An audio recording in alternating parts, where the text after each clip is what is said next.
NI TV Telugu news కి స్వాగతం. Bulletin ముందుగా హెడ్లైన్స్.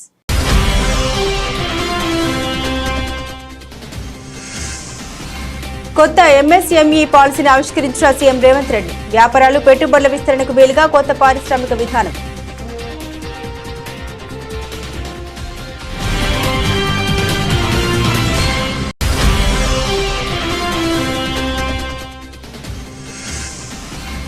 సీఎం చంద్రబాబు అధ్యక్షతన ప్రారంభమైన ఏపీ కేబినెట్ భేటీ. నూతన మద్యం విధానంపై నిర్ణయం తీసుకోనున్న మంత్రివర్గం.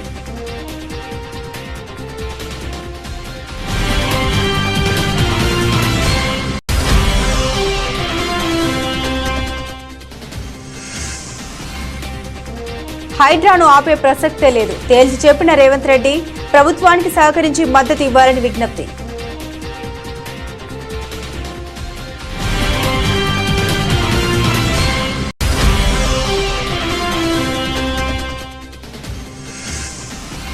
మీ చేతగానితనాన్ని బీఆర్ఎస్ పై రుద్దొద్దు, ఇక నేను అబద్దాలు ఆపడంటూ మాజీ మంత్రి హరీష్ రావు ఆగ్రహం.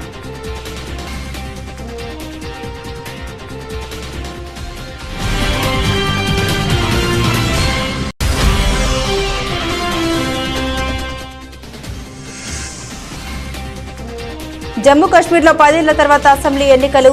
కొనసాగుతున్న తొలి విడత పోలింగ్.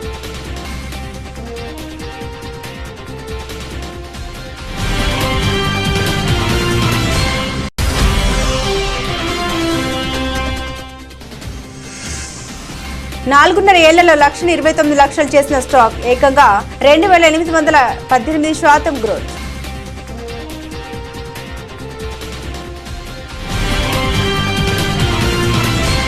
తెలంగాణ ప్రభుత్వం ఈరోజు చిన్న మధ్య తరహా పరిశ్రమల పాలసీని ప్రకటించింది. హైదరాబాద్లోని మాదాపూర్ శిల్పకళ వేదికలో ఉప ముఖ్యమంత్రి మల్లు భట్టి విక్రమార్క, మంత్రి శ్రీధర్ బాబుతో కలిసి ముఖ్యమంత్రి రేవంత్ రెడ్డి పాలసీని ఆవిష్కరించారు. తెలంగాణలో వ్యాపారాలు పెట్టుబడుల విస్తరణకు వీలుగా పరిశ్రమ అవసరాలు ప్రయోజనాలకు అనుగుణంగా కొత్త పారిశ్రామిక విధానాన్ని రూపొందిస్తున్నారు. ఈ మేరకు సీఎం గతంలోనే వెల్లడించారు. అమెరికాలో ఉన్నన్ని వ్యాపార అవకాశాలు తెలంగాణలోనూ ఉన్నాయని, చైనాకు ప్రత్యామ్నాయంగా ఎదగాలని సంకల్పంలో కొత్త పారిశ్రామిక విధానాన్ని తీసుకొస్తున్నట్లు గతంలో సీఎం రేవంత్ రెడ్డి ప్రకటించారు. రాష్ట్రంలో పారిశ్రామిక అభివృద్ధి కోసం ఎంఎస్ఎంఈ పాలసీ, ఎగుమతి విధానం, కొత్త life sciences policy, revised EV policy, medical tourism policy, green energy policy అనే 6 కొత్త వాటిని ఖరారు చేయాలని సీఎం ఇదివరకు అధికారులకు ఆదేశాలు జారీ చేశారు. ఈ నేపథ్యంలోనే ఈరోజు కొత్త ఎంఎస్ఎంఈ పాలసీని విడుదల చేశారు రేవంత్. ఇక వివరాలకు వెళ్తే హైడ్రాపై ల్యాండ్ మాఫియా దుష్ప్రచారం చేస్తోందని, అక్రమ భవనాల్ని కూలగొడుతుంటే పేదలను బూచిగా చూపిస్తున్నారని తెలంగాణ ముఖ్యమంత్రి రేవంత్ రెడ్డి ఆగ్రహం వ్యక్తం చేశారు. ఇలాంటి చీప్ ట్రిక్స్ పనిచేయవని, హైడ్రా తన పని తాను చేసుకుంటూ పోతుందని స్పష్టం చేశారు. నగరాన్ని రక్షించే విషయంలో వెనకడుగు వేసేది లేదని తేల్చి చెప్పారు. హైడ్రా వెనుక ఎలాంటి రాజకీయ వ్యక్తిగత ప్రయోజనాలు లేవని పేర్కొన్నారు. భవిష్యత్ తరాల కోసం నగరాన్ని సంరక్షిస్తామని, నగరానికి ఉన్న లేక్ సిటీ అన్న పేరును పునరుద్ధరిస్తామని స్పష్టం చేశారు. గత ప్రభుత్వ 10 ఏళ్ల దుష్పరిపాలన కారణంగా నగరం వరద నగరంగా మారిందని ఆవేదన వ్యక్తం చేశారు. ఈ సందర్భంగా కేరళ వరదల్ని గుర్తు చేసిన సీఎం హైదరాబాద్ లో అలాంటి పరిస్థితి ఎవరూ కోరుకోవడం లేదని పేర్కొన్నారు. తెలంగాణను ఫ్యూచర్ సిటీగా అభివర్ణిస్తున్నాం కాబట్టి నగరం క్లీన్ సిటీగా ప్రచారం చేయాల్సిన అవసరం కూడా ఉందని రేవంత్ రెడ్డి తెలిపారు. తాను గతంలో చెప్పినట్లు ఆర్థిక సాంస్కృతిక పునరుజ్జీవనంతో పాటు పర్యావరణ పునరుజ్జీవనం కూడా అవసరమని పేర్కొన్నారు. ఈ కారణంగానే ప్రభుత్వం హైడ్రాను ఏర్పాటు చేసిందని వివరించారు.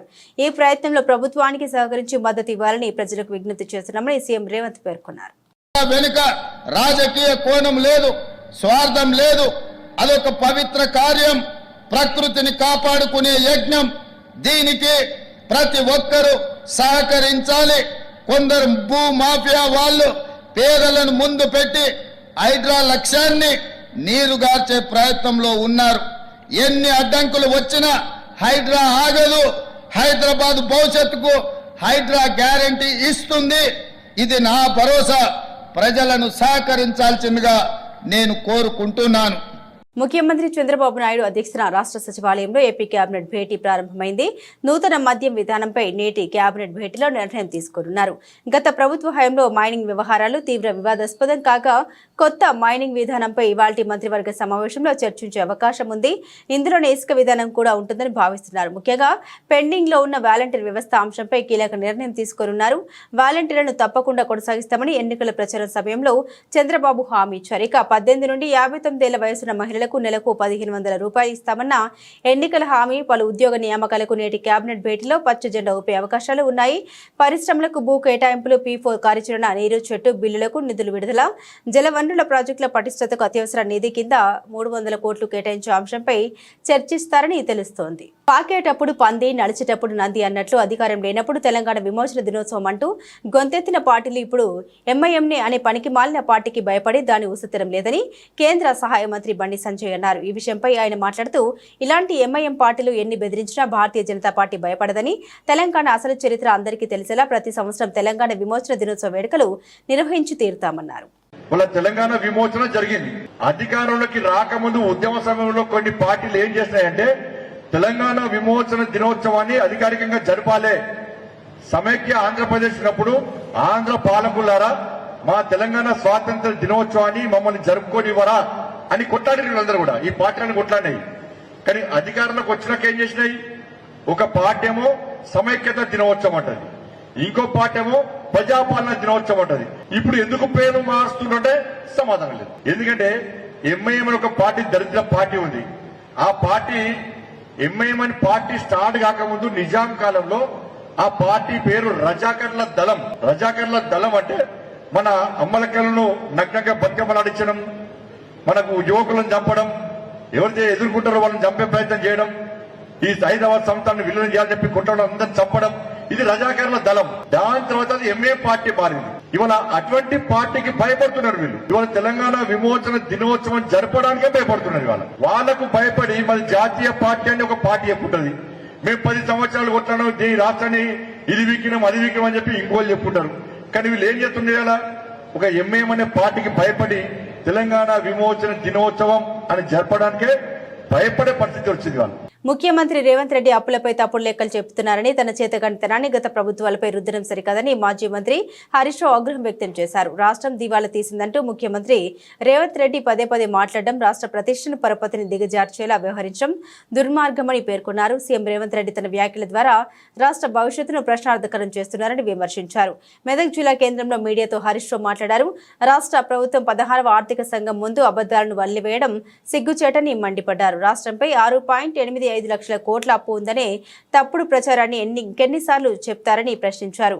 పబ్లిక్ మీటింగ్ లో ప్రచార సభల్లో 16వ ఆర్థిక సంఘం ముందు చివరికి ప్రజాపాలన దినోత్సవ వేదికగా అదే తొండి వాదన వినిపించడం వల్ల రాష్ట్రానికి వచ్చే ప్రయోజనం ఏమిటని నిలదీశారు హరీష్ రావు. ఎంతసేపు అప్పులని మాట్లాడుతున్నావు కదా, మరి కేసీఆర్ పెంచిన ఆస్తుల గురించి ఎందుకు మాట్లాడు? కేసీఆర్ గొప్పగా ఆస్తులు పెంచిండు కదా.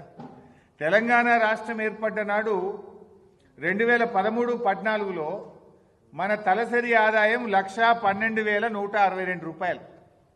మరి ఇవాళ ఎక్కడికి పోయింది మన తలసరి ఆదాయం? 3,47,229. దేశంలో నంబర్ 1 తెలంగాణ.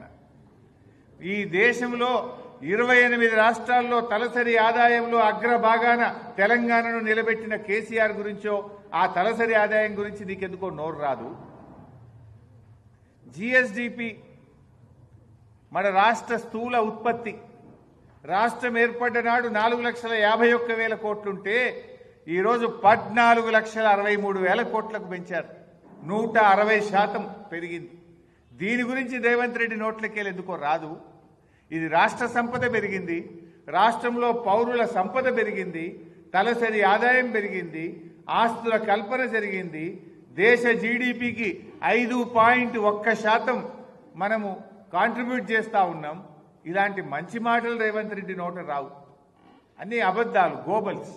హైదరాబాద్ మహానగరంలో గణేష్ నిమజ్జన ప్రక్రియ ప్రశాంతంగా ముగిసిందని పోలీస్ కమిషనర్ సివి ఆనంద్ తెలిపారు. గతంలో కంటే ఈ ఏడాది 3 గంటల ముందే నిమజ్జన ప్రక్రియ పూర్తి చేసినట్లు పేర్కొన్నారు. నిమజ్జనానికి సహకరించిన ఖైరతాబాద్ గణేష్ ఉత్సవ సమితితో పాటుగా ప్రతి ఒక్కరికి ధన్యవాదాలు తెలిపారు. ట్రాఫిక్ దృష్ట్యా బుధవారం ఉదయం 10:30 అన్ని జంక్షన్లు, ఫ్లైఓవర్లను తెరిచామని తెలిపారు. అయితే గణేష్ నిమజ్జన ప్రక్రియ బుధవారం ఉదయం 7 గంటల వరకు ముగిసేలా ప్లాన్ చేస్తామని సిపి తెలిపారు. కానీ కొన్ని మండపాల నిర్వాహకులు సహకరించకపోవడం వల్ల ఆలస్యం జరిగిందన్నారు. వచ్చే ఏడాది ముందే మండపాల నిర్వాహకులు నిర్వాహకులతో సమావేశమై సమయానికి నిమజ్జనం పూర్తయ్యేలా చర్యలు తీసుకుంటామన్నారు. ఈసారి చాలా వాహనాలు ఫెయిల్ కావడం, భారీ గణనాథులకు విద్యుత్ తీగలు అడ్డు తగలడం వంటి కారణాలతో కూడా నిమజ్జనం ప్రక్రియ ఆలస్యమైందన్నారు.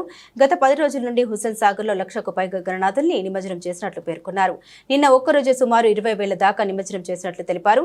ఇక నిమజ్జన ప్రక్రియ బందోబస్తుకు 25,000 మంది విధుల్లో ఉన్నారని తెలిపారు. ఇందులో సిటీ నుండే 15,000 మంది పోలీసులు ఉన్నారని సివి ఆనంద్ పేర్కొన్నారు. నిమజ్జన కార్యక్రమం ఇప్పుడు కూడా పూర్తి కాలేదు, ఇంకా కొద్దిగా మిగిలి ఉంది. కానీ పోలీస్ బందోబస్తు పరంగా ఎప్పుడైతే మేము ట్రాఫిక్ రిలీజ్ చేస్తామో అప్పుడు బందోబస్తు ప్రజల కోసం పూర్తయిందని మేము భావిస్తాము. ఆ విధంగా చూస్తే ఈరోజు 10:30కు అన్ని జంక్షన్స్ కూడా మేము ఫ్రీ చేయగలిగాము. గత సంవత్సరంతో పోల్చుకుంటే దాదాపు 3 గంటల పొదుపు మేము చేయగలిగాము.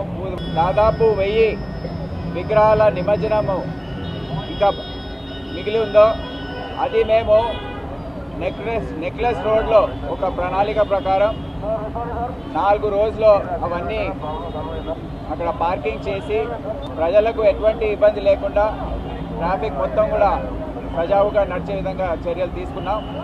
అన్ని ఫ్లైఓవర్స్ కూడా ఓపెన్ చేశాము. అన్ని జంక్షన్స్లో కూడా ట్రాఫిక్ నడుస్తూ ఉంది.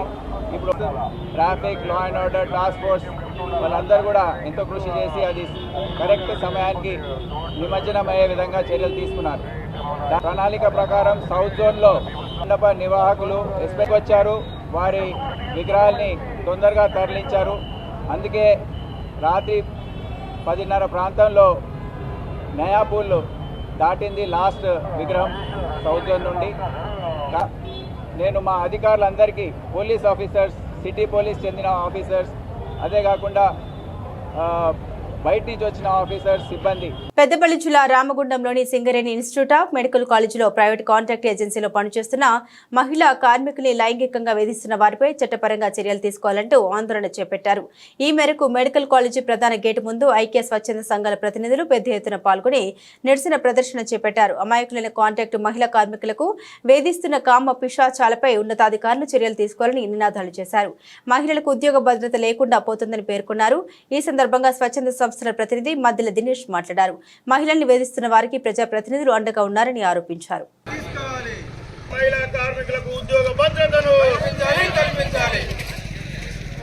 గోదావరికని ప్రాంతంలోని సిమ్స్ సింగరేణి మెడికల్ కళాశాల ఎన్నో ఉద్యమాలు చేసుకొని మరి కళాశాల ఏర్పాటు చేసుకుంటే ఇక్కడ కాంట్రాక్ట్ ఏజెన్సీ ఇతర ప్రాంతాలకు ఇచ్చి అందులో పనిచేస్తున్నటువంటి పారిశుద్ధ విభాగం కానివ్వండి, సెక్యూరిటీ విభాగం కానివ్వండి, పనిచేస్తున్నటువంటి గౌరవ మహిళలను సభ్య సమాజం తలదించుకునే విధంగా లైంగిక వేధింపులు ఇష్టానురీతిలో కొంతమంది కామపిశాచులు జరుపుతూ ఉంటే కొంతమంది వారికి అండగా నిలవడం నిజంగా సిగ్గుచేటు.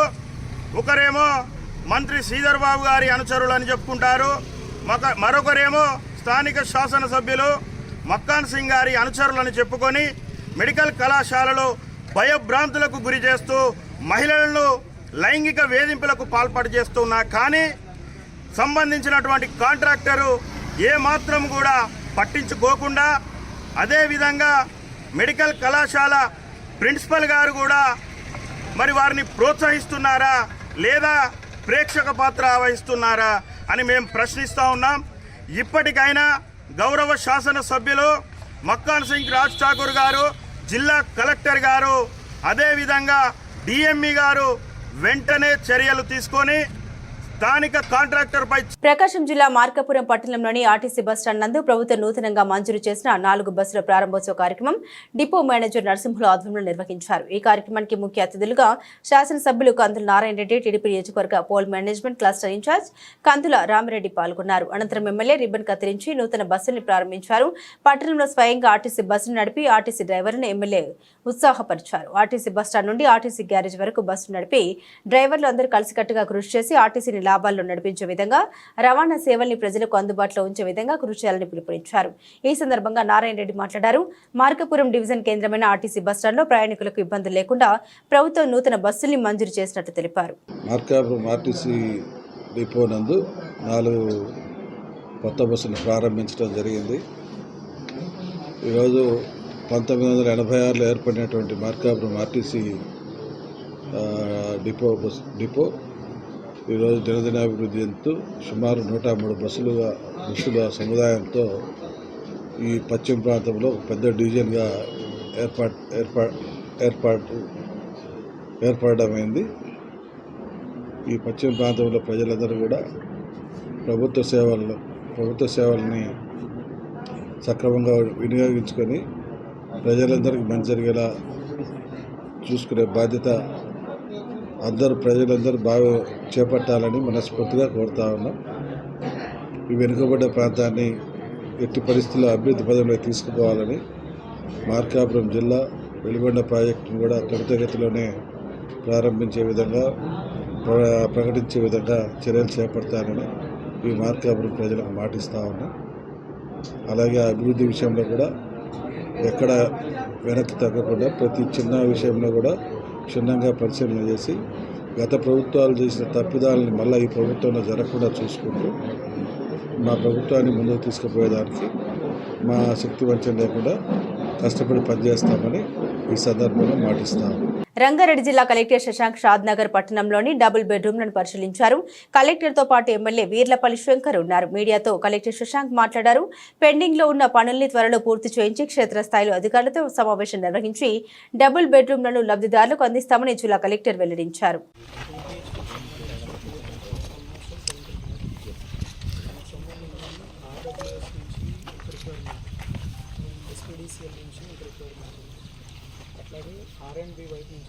జిల్లాలోని షాద్నగర్ నియోజకవర్గంలో గౌరవ ఎమ్మెల్యే శంకరయ్య గారి ఆధ్వర్యంలో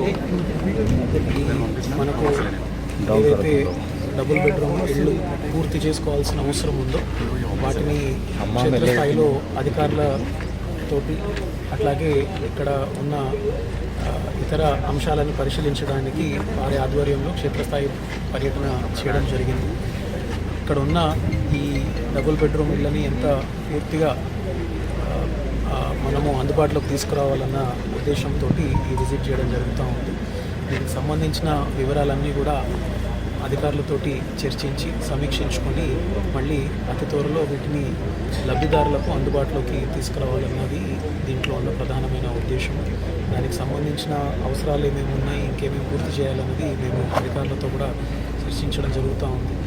షాద్నగర్ నియోజకవర్గ లబ్ధిదారులకు వీటిని త్వరలో అందుబాటులోకి తీసుకురావాలని చెప్పేసి ఎమ్మెల్యే గారు పట్టుబట్టి ఈ కార్యక్రమాన్ని ఇక్కడ పెట్టించడం జరిగింది. దానికి సంబంధించి అందరూ కూడా సమన్వయంతో పనిచేయడం జరుగుతుంది. అలనాటి తెలుగు సినీ హాస్య నటుడు పద్మశ్రీ రేలంగి వెంకటరామయ్య కాంస్య విగ్రహాన్ని ఈ 19వ తేదీన రాష్ట్ర పర్యాటక శాఖ మంత్రి దుర్గేష్ ప్రారంభం ఆవిష్కరిస్తారు. గోదావరి ఘటన ఏర్పాటు చేసిన ఈ విగ్రహాన్ని ఆ రోజు ఉదయం 9:30 ప్రజాప్రతినిధులు, అధికారులు, పుర ప్రముఖుల సమక్షంలో మంత్రి దుర్గేష్ విగ్రహాన్ని ఆవిష్కరిస్తారని విగ్రహ నిర్మాణ కమిటీ తెలిపారు. ఆనం రోటరీ హాల్లో మంగళవారం జరిగిన మీడియా సమావేశంలో కమిటీ నాయకులు రెడ్డి రాజు మాట్లాడుతూ తొలితరం తెలుగు సినీ పరిశ్రమలో ఎన్టీఆర్, ఏఎన్ఆర్ లాంటి అగ్ర నటులతో సమానంగా హాస్య నటుడు రేలంగి కూడా సినిమా రంగంలో అన్నగా గుర్తింపు లభించిందన్నారు. తన హాస్య నట కౌశల్యంతో తెలుగు ప్రజల గుండెల్లో చిరస్థాయిగా నిలిచారని కొనియాడారు. అటువంటి మహానుభావుని విగ్రహాన్ని దాతల సహకారంతో శ్రీ గౌడ శెట్టి బలిజ, శ్రీశయన యాత ఈడిగా సంక్షేమ సంఘం ఆధ్వర్యంలో గోదావరి ఘటన ఏర్పాటు చేస్తున్నామని తెలిపారు.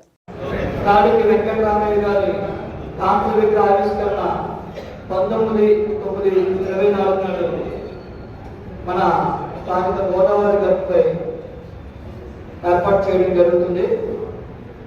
ఇంతకు ముందే మన పెద్దలందరూ మా సంగీతంలో కూడా తెలియజేయడం జరిగిన పెద్దలు.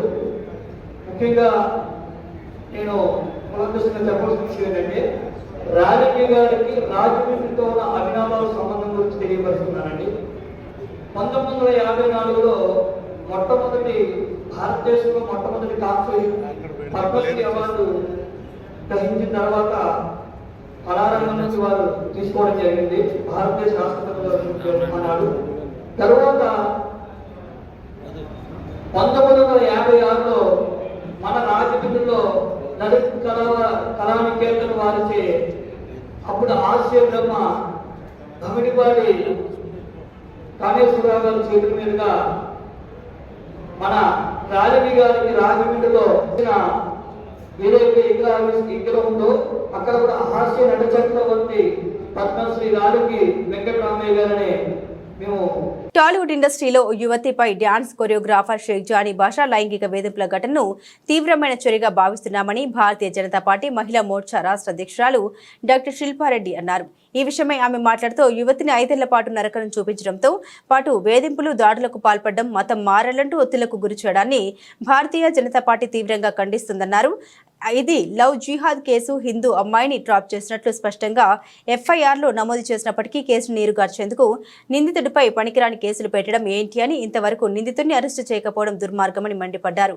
రాష్ట్ర ప్రభుత్వం ఈ కేసును తీవ్రంగా పరిగణించి చట్టపరంగా పారదర్శకంగా విచారణ జరిపించేలా చర్యలు తీసుకోవాలని, లేని పక్షంలో బీజేపీ మహిళా మోర్చా ఆధ్వర్యంలో బాధిత మహిళకు న్యాయం జరిగే వరకు పోరాటం చేస్తామని శిల్పారెడ్డి హెచ్చరించారు. టాలీవుడ్ ఇండస్ట్రీకి సంబంధించి ఒక ప్రముఖమైన కొరియోగ్రాఫర్ షేక్ జానీ బాషా, జానీ మాస్టర్ అని పిలువబడే ఒక కొరియోగ్రాఫర్ సెక్షువల్లీ అసాల్ట్ చేస్తున్నాడు అని చెప్పి ఒక జూనియర్ కొరియోగ్రాఫర్ పోలీస్ స్టేషన్లో కంప్లైంట్ ఇచ్చినప్పటికీ ఇంతవరకు పోలీస్ యంత్రాంగం కానీ రాష్ట్ర ప్రభుత్వం కానీ దానిపై స్పందించకపోవడం చాలా దురదృష్టకరమైన విషయం.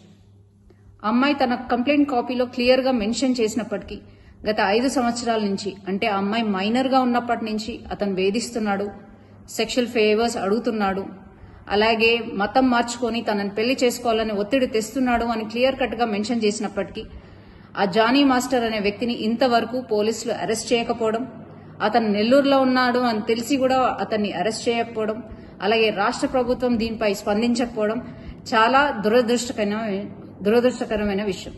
ఇది క్లియర్ కట్గా లవ్ జిహాద్ కేసు.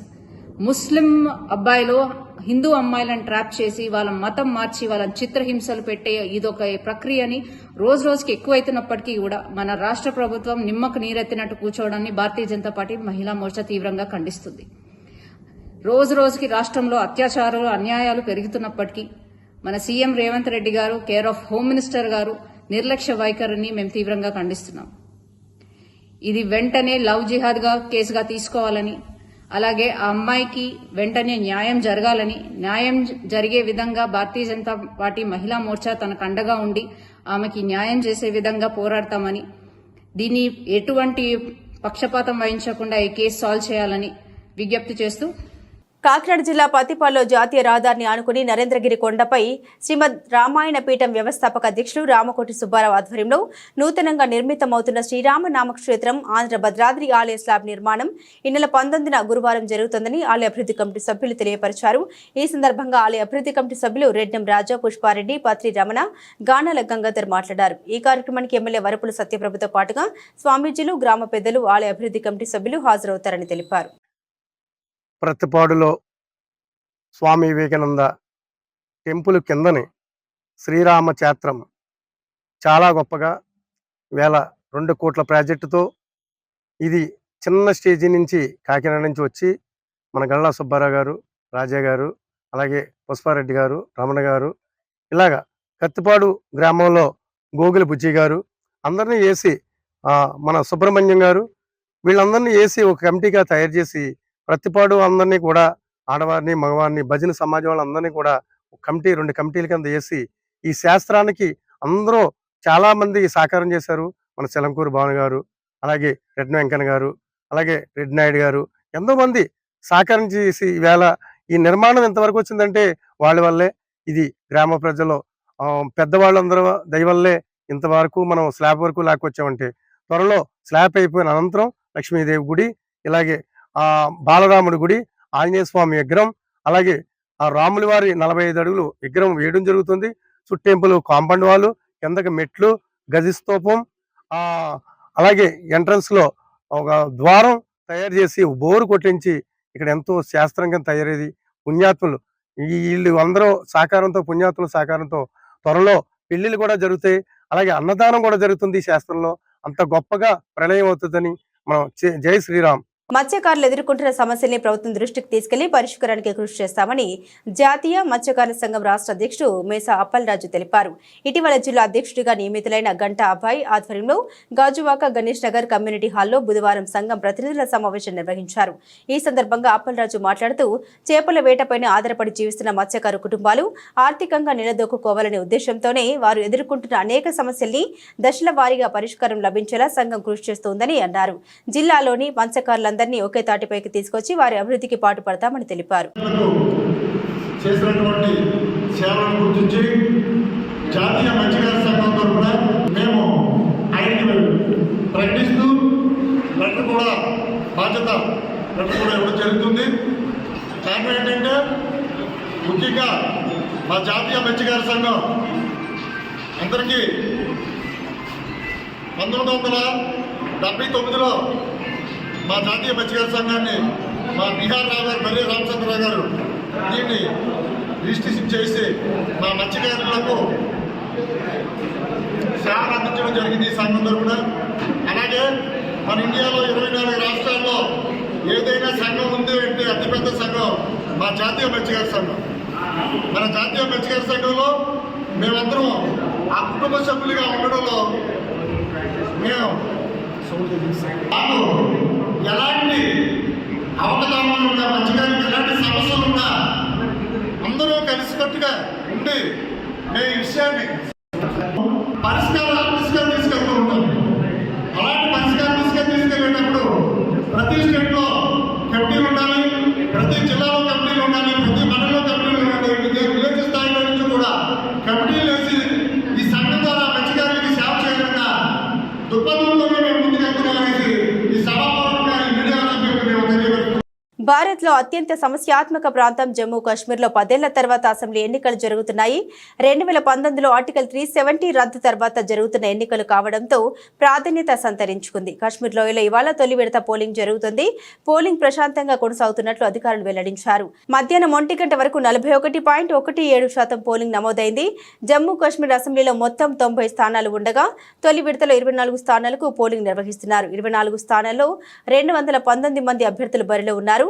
సాయంత్రం 6 గంటలకు పోలింగ్ జరగనుంది. ఉగ్రవాద దాడుల నేపథ్యంలో జమ్మూ కాశ్మీర్ వ్యాప్తంగా కట్టుదిట్టమైన భద్రత ఏర్పాట్లు చేశారు. తనిఖీలు ముమ్మరం చేశారు. ప్రస్తుతం స్టాక్ మార్కెట్లు చాలా కంపెనీలు తమ ఇన్వెస్టర్లకు మంచి రాబడిని అందిస్తున్నాయి. ఈ క్రమంలో ప్రముఖ పారిశ్రామికవేత్త అనిల్ అంబానీకి చెందిన కంపెనీ రిలయన్స్ పవర్ కూడా దీర్ఘకాలిక పెట్టుబడిదారులకు మంచి లాభాల్ని అందించింది. అంతేకాదు దీనిలో ఇన్వెస్ట్ చేసిన పెట్టుబడిదారులను ధనవంతులను చేసింది. అయితే ఇన్నేళ్లలో ధనవంతులయ్యారనే విషయాల్ని ఇక్కడ తెలుసుకుందాం. గత కొన్ని రోజులుగా రిలయన్స్ పవర్ షేర్లు రాకెట్ల దూసుకుపోతున్నాయి. అనిల్ అంబానీ కంపెనీ పవర్ షేర్లు బుధవారం సెప్టెంబర్ 18వ తేదీన 5% పెరిగి 32.98కి చేరాయి. జూన్ 30, 2024 వరకు మొత్తం ప్రాతిపదికన కంపెనీ నికర విలువ 11,155 కోట్లు అని కంపెనీ తెలిపింది. విదర్భ ఇండస్ట్రీస్ పవర్ లిమిటెడ్ తన అనుబంధ సంస్థ కాదని రిలయన్స్ పవర్ తన ఎక్స్చేంజ్ ఫైలింగ్ లో పేర్కొంది. CFM asset reconstructions private limited తో కంపెనీ అన్ని వివాదాల్ని పరిష్కరించుకున్నట్లు వెల్లడించింది. దీంతో సెప్టెంబర్ 18, 2024 తేదీన ఈ కంపెనీ షేర్లు 32.98కి చేరుకున్నాయి. ఈ క్రమంలోనే గత 4.5 రిలయన్స్ పవర్ షేర్లు 2,818% పెరగడం విశేషం. అనిల్ అంబానీ కంపెనీ షేర్లు మార్చి 27, 2020న 1.13గా ఉండేవి. కానీ ప్రస్తుతం సెప్టెంబర్ 18, 2024 నాటికి ఈ కంపెనీ షేరు ధర 32.98కి చేరుకుంది. అంటే 4.5 ఏళ్లలోనే 28% పైగా పుంజుకుంది. ఈ నేపథ్యంలో ఒక వ్యక్తి మార్చి 27, 2020న రిలయన్స్ పవర్ షేర్లో 1 లక్ష పెట్టుబడి పెట్టి తన పెట్టుబడి మొత్తాన్ని అలాగే ఉంచినట్లయితే షేర్ల ప్రస్తుత ధర 32.98 ప్రకారం 29.18 లక్షలు వచ్చాయని చెప్పవచ్చు. బులెటిన్ ముగించే ముందు హెడ్లైన్స్ మరోసారి.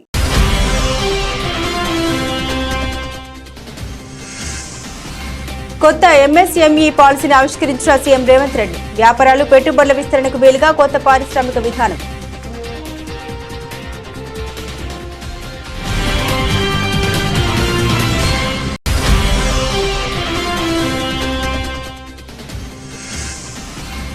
సీఎం చంద్రబాబు అధ్యక్షతన ప్రారంభమైన ఏపీ కేబినెట్ భేటీ.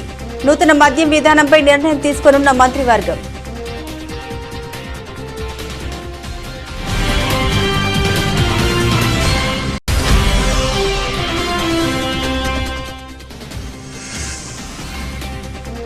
హైడ్రాను ఆపే ప్రసక్తే లేదు. తేల్చి చెప్పిన రేవంత్ రెడ్డి ప్రభుత్వానికి సహకరించి మద్దతు ఇవ్వాలని విజ్ఞప్తి.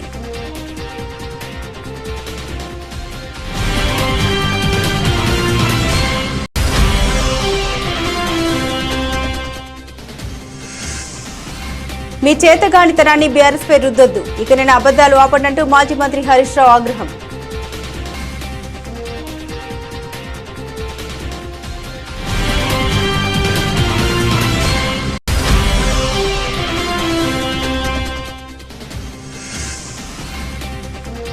జమ్మూ కాశ్మీర్లో 10 ఏళ్ల తర్వాత అసెంబ్లీ ఎన్నికలు కొనసాగుతున్న తొలి విడత పోలింగ్.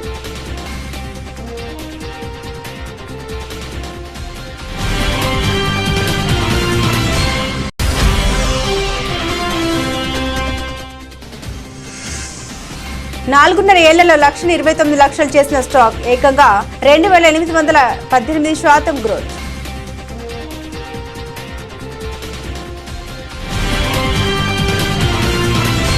ఇవి బులెటిన్లోని విశేషాలు. తిరిగి మరో బులెటిన్తో మళ్ళీ కలుసుకుందాం. అంతవరకు సెలవు. నమస్కారం.